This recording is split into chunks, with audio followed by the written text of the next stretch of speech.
Welcome back to Sledgehammer Horror, guys. I am Ken Sledge, and let's talk horror. Now, today I am joined by the amazing Jonathan Cherry. Jonathan, how you doing today, man? I'm great, man. Nice to meet you. Happy to be here.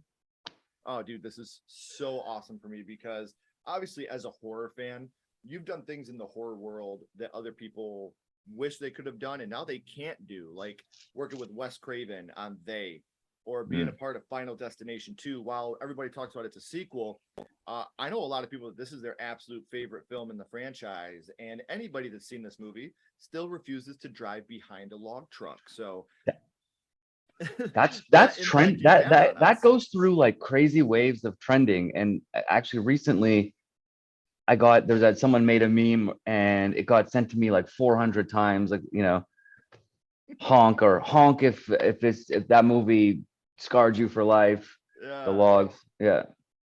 dude, and it's amazing how that still is so effective today. Like that's still a movie that gets thrown around a lot today. It's such a great film, and I want to talk to you a little more about that. But first, you've also had other horror movies like House of the Dead 1 and 2 and Wolf Cop, but other amazing films too, like Goon, The Novice, and What If. Um, First off, what got you into acting? What made you want to become an actor? Oof. Um, always, I've always wanted to. This isn't going to be the cool answer for like your horror fan, the people who love horror and whatever. And I'd like to say that I was dissecting insects as a kid and you know, murdering animals, and then I decided to just only be in horror movies. But it's not that cool. It's I grew up, I would rewatch The Wizard of Oz, like, back to back to back. Grease. I was obsessed with Grease when I was like a little kid. And I'm sure like you and like anyone else, there was Star Wars, there was, Yeah. you know, whatever. I was a huge movie kid. And then I finally decided to do it when I was in university, and I realized like I have no interests outside of basketball or film, and I wasn't going to be a basketball player. Uh, you know, so I dropped out of university, and I drove across the country in Canada from Toronto to Vancouver to go to this Vancouver Film School, and it wasn't well, I was always acting, but I didn't admit it to myself. Uh, it was. I remember I got super depressed for like a week that year in university. Couldn't relate to anyone. Like I had friends, but I was like, they're all into money and business and, you know, like that shit. I never cared about that. And I remember they were coming out with a DVD special release for Titanic. And then just the trailer, they played the trailer, and the boat, like the boat sinking shot, this epic boat, and it just all zoomed in on this one kid's face. It was, and I was just like, I don't know, there's something, it was like a profound, it hit me like, oh my God, that is so epic. Like the amount of money and effort and whatever that comes down. They build an entire boat just to come down on this one shot. And Right. they have to like choose that face, like the responsibility of that. Right. But to me, and I was just saying, I would be happy if that's an industry. Someone got paid to hammer nails into that boat, and they're probably super proud right now seeing that boat on the camera. And then I got real, and I was like, no, I want to be in the movie, obviously. And yeah, and then went to Vancouver Film School, and I was kind of lucky, man. It happened sort of fast for me after that. Well, and the thing is, like the things that you've done, like I said, the horror obviously is the bread and butter of what I love. I Yeah, grew up a huge horror fan, and me watching too. you do things like in Final Destination 2, the practical effects of your death scene. The way that, watching the behind the scenes of how you guys actually managed to do that without the CGI, like that is huge to me. Like that's so Mm. awesome. And being able to work on a Wes Craven film, something that, I think in 20, 30 years from now, people are going to talk about Jordan Peele and Mike Flanagan, the way that we now talk about Wes Craven and John Carpenter. And there are people now that would literally give their right and left arm to be able to say they were in a Wes Craven film. And they Yeah. were able to do that before he passed on. So is that ever like surreal to you to know that no matter what ever happens on this ball we call a planet, you are in the Wes Craven universe forever, no matter what?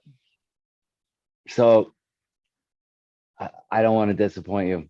because we talked about my favorite horror movies and my first horror movies, and Nightmare on Elm Street was 3 was one of them. Mhm. When I was hired, it wasn't a Wes Craven movie. They brought him on afterwards and licensed it under his name or something like that. But Wes Craven never showed up on that set. Oh, I know, dude. Well, listen, Wes Craven presents They, and I get to say I'm in that movie. I man. actually got that movie was a bit of a bummer. The day I got to set, they rewrote the script. I had a huge scene at the end of that movie in the original script. I think like a 3 or 4, 5 page scene. Did you see the movie?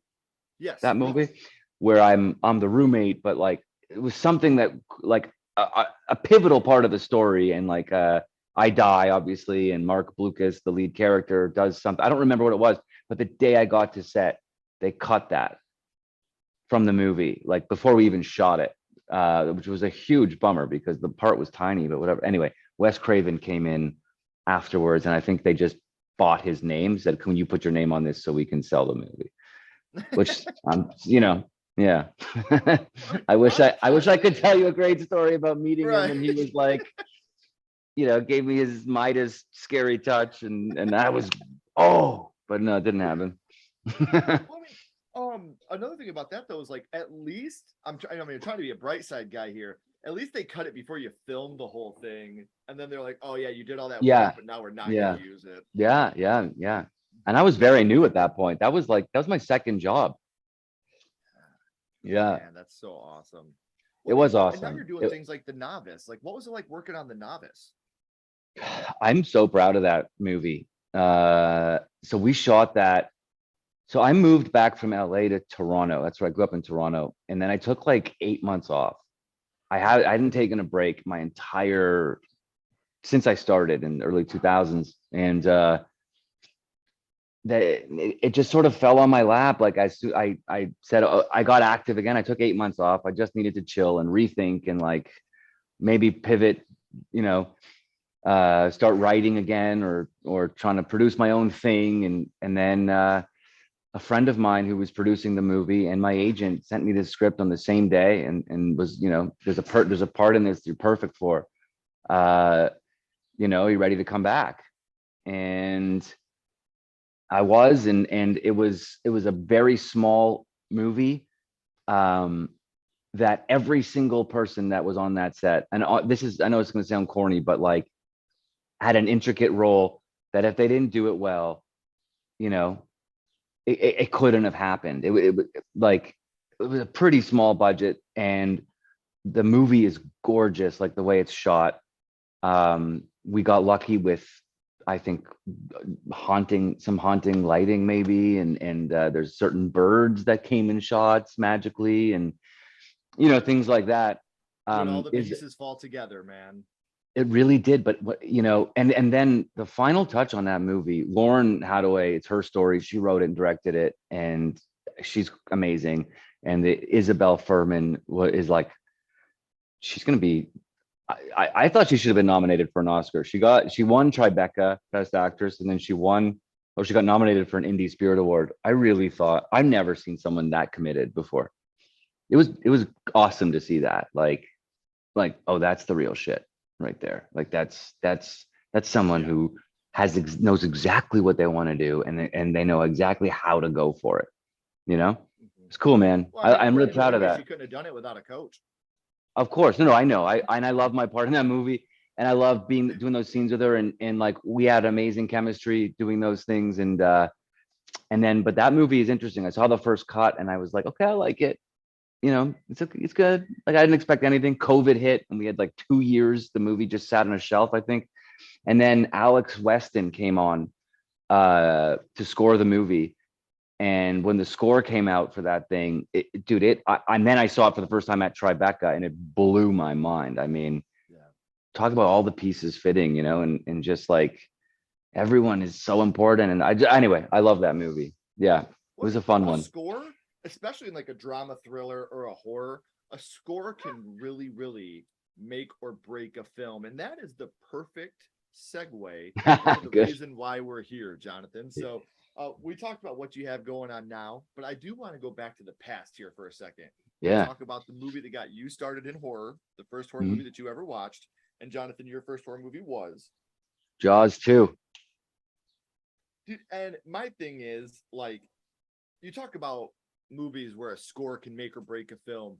Jaws, Halloween, and Psycho. People that have never seen these movies still know those scores. That's how influential Yeah. and impactful the scores are in these films. So Yeah. I just love the fact that you brought that up, because you're right. There are times where an absence of score or the addition of score can really, really make or break a whole scene and sometimes a whole film. So, do you remember about how old you were the first time you had seen Jaws 2? I do, because I remember it was like grade 5-ish, and I remember because that was the year where I was like thinking I had a couple new friends and that we were cool, you know. But to be cool, you had to do something, like you're not watching cartoons, you're doing Right. grown up shit, you know. So I think I was grade 5, and I that movie it scared the shit out of me, and like I still go in the ocean, but I'm honest to God, like that movie scarred everybody. It scarred the world. But I cannot go in the ocean without thinking there's potentially a shark that's going to come and rip my waist off. But like, speaking of scores, that movie, I'm sure you know this, the shark didn't work. So the score in that movie is the shark. It's a character in the movie. Yeah. The score had to happen. Every time you have those POV shots, that's what you get. But Yeah. like, that's the whole thing. It's so brilliant, man. It's rad. And those the barrels too became characters in the movie. Mm-hmm. Well, that's an amazing pivot. I've always talked about Jaws. This is my first time ever getting to talk about Jaws 2. And obviously, in preparation for this, I go back and we rewatch the films, and this film is actually really good. I actually really like Jaws 2. And I think a big part of that is the first one, you're focused more on, Roy Scheider and all them. But in Jaws 2, it's really more about the kids. Like, this is definitely more teenage and kid based. And obviously, watching it as kids, this probably affected you more because of something like that. And while we're talking about how effective this movie is, do you remember which scene it was that affected you the most from Jaws 2? Yeah, I don't remember exactly, but it had to do with the kids. Like I remember like trying to figure out and being confused about the way Jaws died in that movie by biting that electrical wire and getting, like, I was sort of like, I didn't understand the math of that. Mm-hmm. But it was the couple who were alone, the date. And they did a really good job of building how they were nervous going on this date, right? And it was really sweet. Like, they really set it up. And it was was it him getting eaten and she was alone on the boat? Or she was on the boat and he got dragged and slammed right into the boat. Yeah, man. Fucked me up. Yes, that dude, fucked me up. Like, rewatching it, that's the scene that stuck out to me too. I'm like, you really? It almost reminds you of the opening of Jaws with her getting dragged around in the water. But then he comes and smacks right into the boat with her on it, and then they end up finding her later, and she's still cuddled up on the boat, terrified. But yeah, dude, as I'm watching, I'm like, man, this is awesome. Like, I always poo-pooed on Jaws 2, 3, and 4, but then rewatching this, I was like, man, yeah, Jaws is a masterpiece. It really is. But this is a very good second movie. We all shit on it because of how great Jaws is. Yeah. But dude, Jaws 2 is a really good movie, and I have you to thank for making me rewatch it. Good. I only watched 2 first because it was the only one that was available at the video store. Like, that day that I decided, I think my dad let me rent it, actually. For some reason, he like let the rules came down, and he was like, yeah, fine, whatever. Just a shark. Or maybe I tricked him. Maybe I showed him a different cover and then we rented that or something. I don't know, but it was only 2 was available. It was either that, or I don't know if you remember the movie Up the Creek. It was like a Porky's kind of movie. These teens on a raft, boobs and whatever. Yeah. The stuff anyway. Deep The cut. things that we had to watch on fuzzy Showtime when we were younger because we couldn't quite Yeah, get the channel. exactly. Yeah. But it's funny, Yeah. man, because I grew up in a video store. My parents owned a mom and pop video store called Oh, Downtown cool. Video. And I tell people that are a little younger than us, like our YouTube was literally walking up and down the aisles trying to see Yeah. which cover art looked the best to us. And it's amazing to see all these people that I look up to and I admire went through the same things when we were all kids. You guys, you were doing the same thing as me, grabbing the Yeah. wrong cover and showing it to your parents. Like, I want to take home Fern Gully when you really have Hellraiser in your hand, Fern So Gully or Faces of Death. yes, that was a big one, man. Seeing the old lady get hit by the train, like that was rough, Oh, dude. I It was I sick. I regret ever seeing that.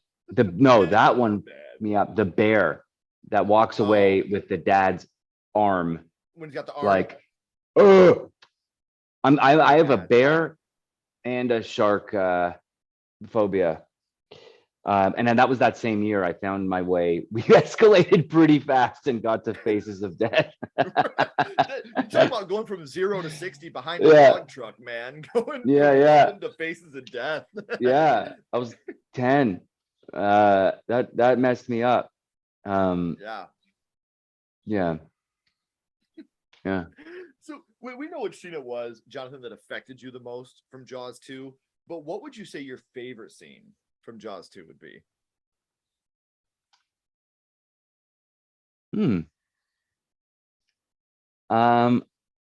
Honestly, when the music and the fun of when they all go out.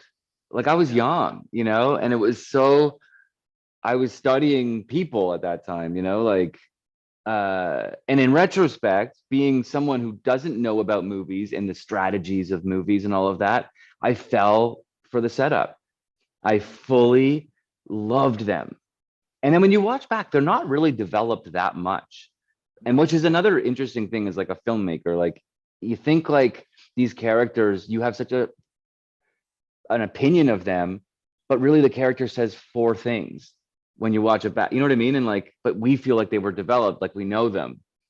Anyway, that. Especially as kids, like we watch these movies as kids, and then I think that we don't watch them for so long that in our brains we connect dots that were never even there. Like we go back and rewatch, we're like, man, this is not the same that I remember it being, because Yeah. as kids, we're putting all these pieces together in our imagination and we just can't, completely fathom everything that's going on. And Yeah. I rewatched Condor Man recently.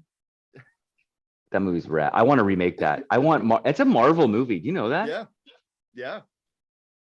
Like dude, how many great Condor Mans are there out there right now? Actors Right. who could play Condor Man. But anyway, that movie was like, and rewatching it, you're sort of like, why did I think I knew these characters so much? Like, anyway, that was It's just funny one I how that watched ends up recently. turning out. Yeah. Another scene in Jaws that I want to talk about is in Jaws 2. I'm sorry. Rewatching it, there's a scene where they actually put the cameraman on the mechanical shark and let him Yeah. ride on it. So they have that Yeah. back shot from the fin. And like from a movie standpoint, like as a kid, you're like, wow, look at that. But like as an adult that knows more about film, you're like, man, how did they end up making that happen? And that's a scene that I just think looks brilliant. Such a beautifully shot scene. Oh, cool.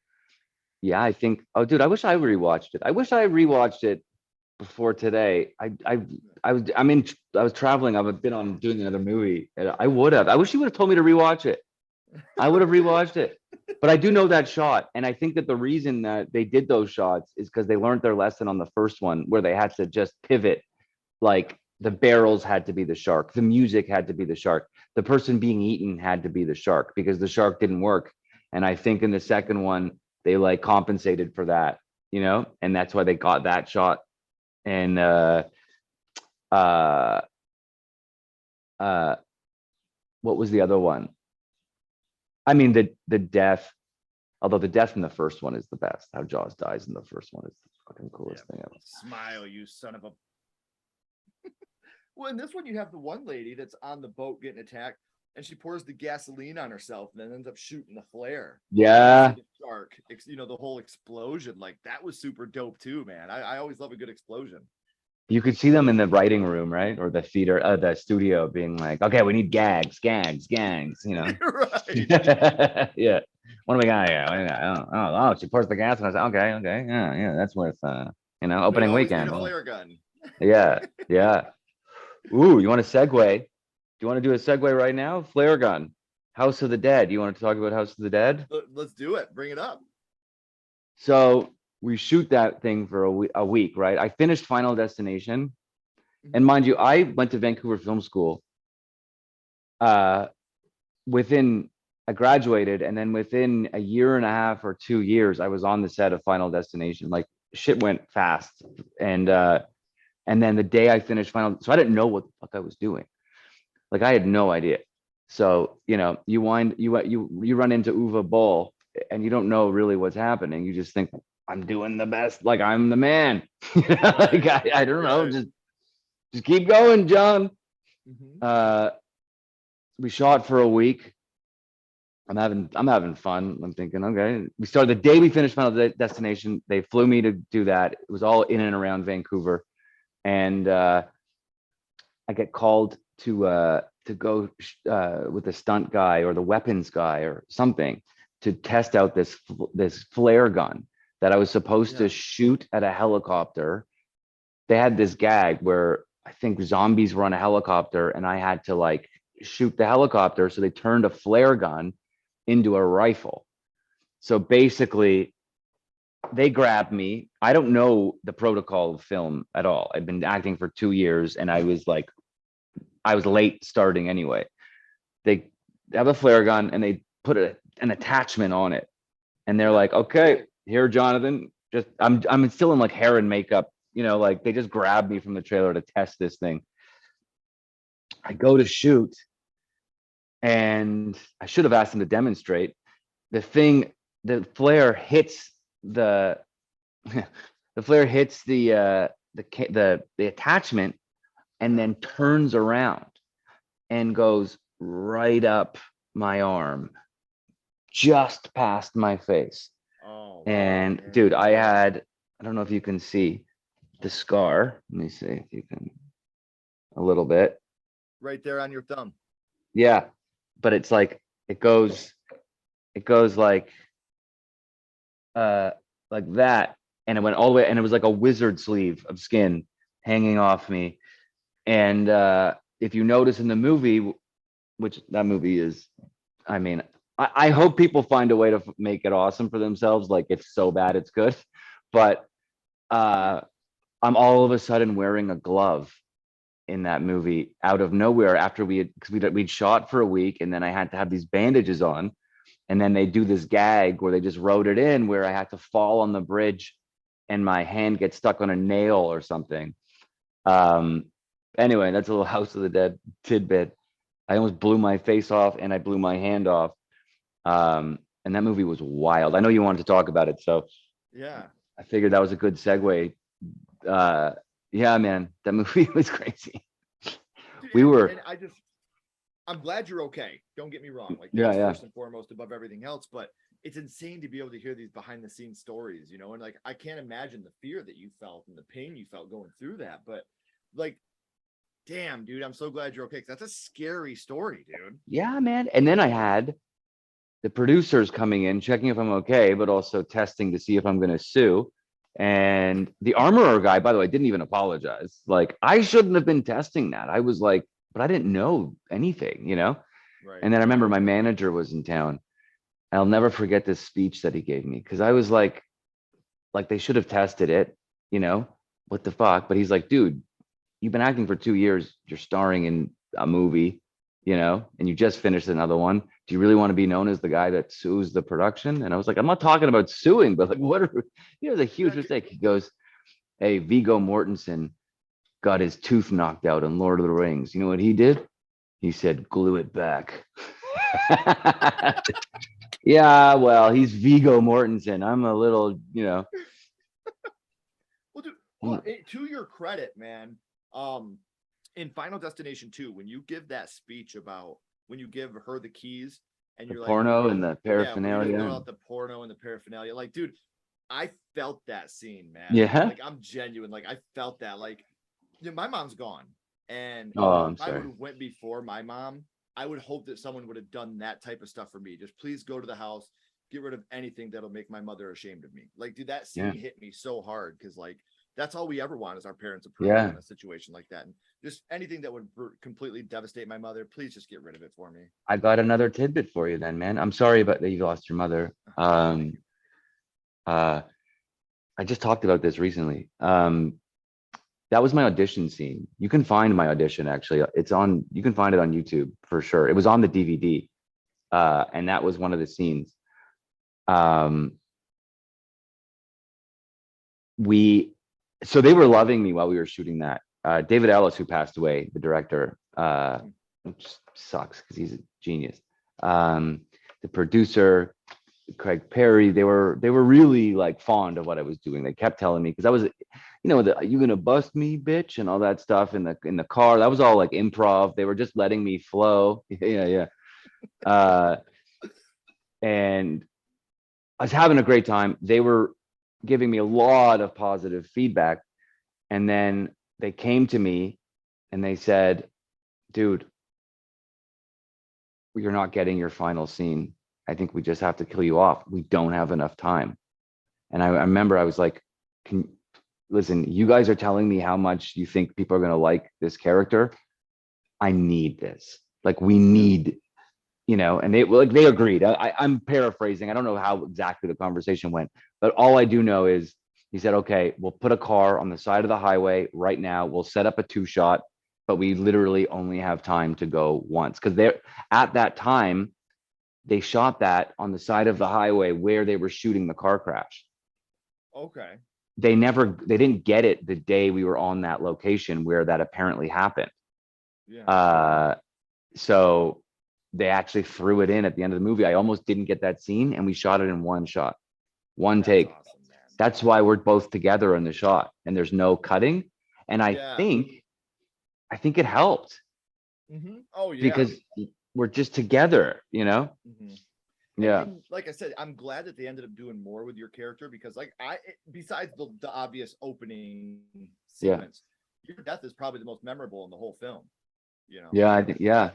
the fence, like that's Oh so, yeah. and like the blood and the fact that it's all done practically, like that to me is where it's so impressive about this. You want to know what they did? Yeah. So they gave me a body cast. There's footage of that too on the DVD. Actually, they did a full body cast, and then they put me in a green screen outfit. Mhm. They cut the body in three, and they gave me my torso. They made it like a necklace.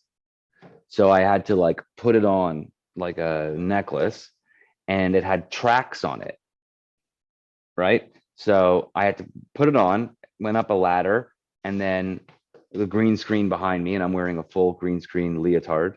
And then they connected it and slid it onto the middle piece. And then the middle piece was being held by like a pole. Someone had the middle. And then the legs were just going to do what the legs did.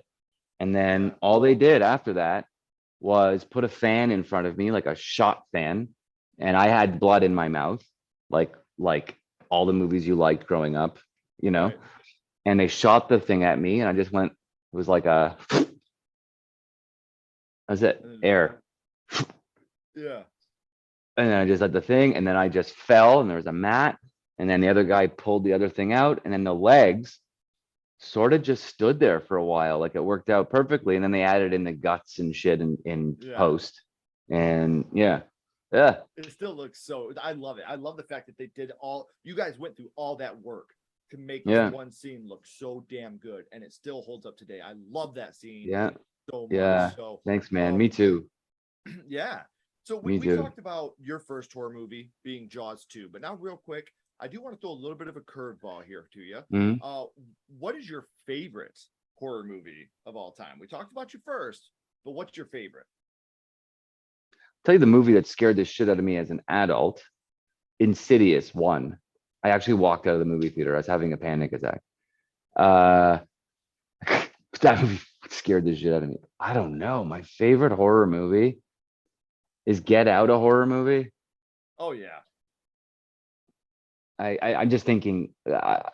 I don't have a favorite. I think, but that movie, I'm in love with that movie. Um, There's nothing in this world to me scarier than the idea of the sunken place, being stuck oh inside your man, body and not being able to control it. Terrifying. there was a movie. Oh, you know what? Oh my God. Oh, well, I just worked with her on The Novice. The Orphan freaked me out. I thought that was a really good movie, but The Others with Nicole Kidman, Yeah, that's an underrated movie. with a great twist. That movie was awesome. Mm-hmm. Yeah. Yeah, I think I'm gonna rewatch The Others, but I don't know, probably The Shining, like if I'm being, Yeah. Well, I mean, The Shining is a movie that still holds. That's a movie that has withstood the test of time. it's Um, so good.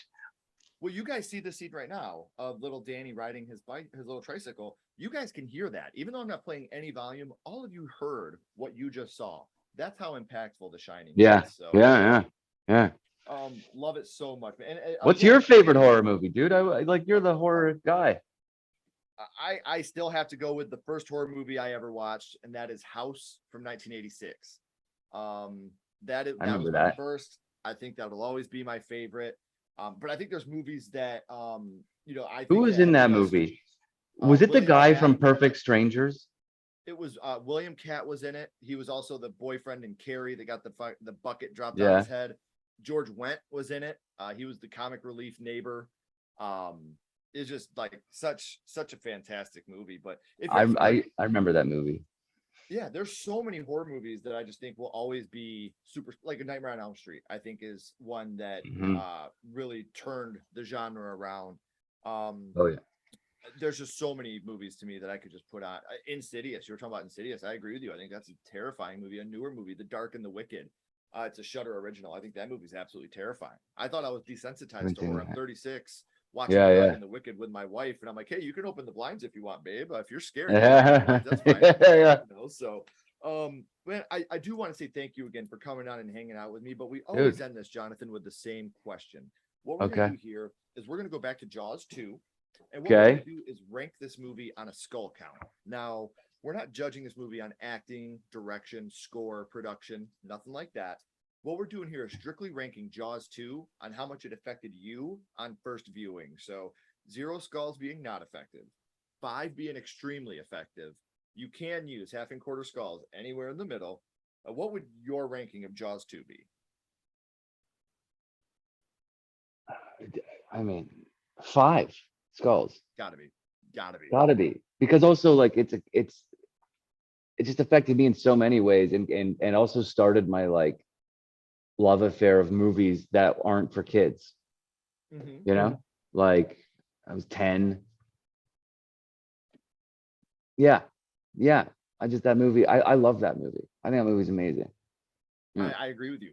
And what I Mhm. love is it doesn't have to be the perfect movie for it to be a 5 skull on effectiveness. Because I mean, you talked about you're still scared to go in the ocean, and that all started with this film. So to say it's not Yeah. a 5 skull, I think is ridiculous. So I didn't say this at the beginning, guys, but I'm going to say this now. If you're not already, you need to follow Jonathan on social media, and it's not hard to do because all of his social media links are down here in the description. So make sure you're giving him a follow so you can stay up to date on everything he's doing and everything that he has coming up in the future. So, Jonathan, please don't go anywhere, brother. I got a couple more questions for you. Cool.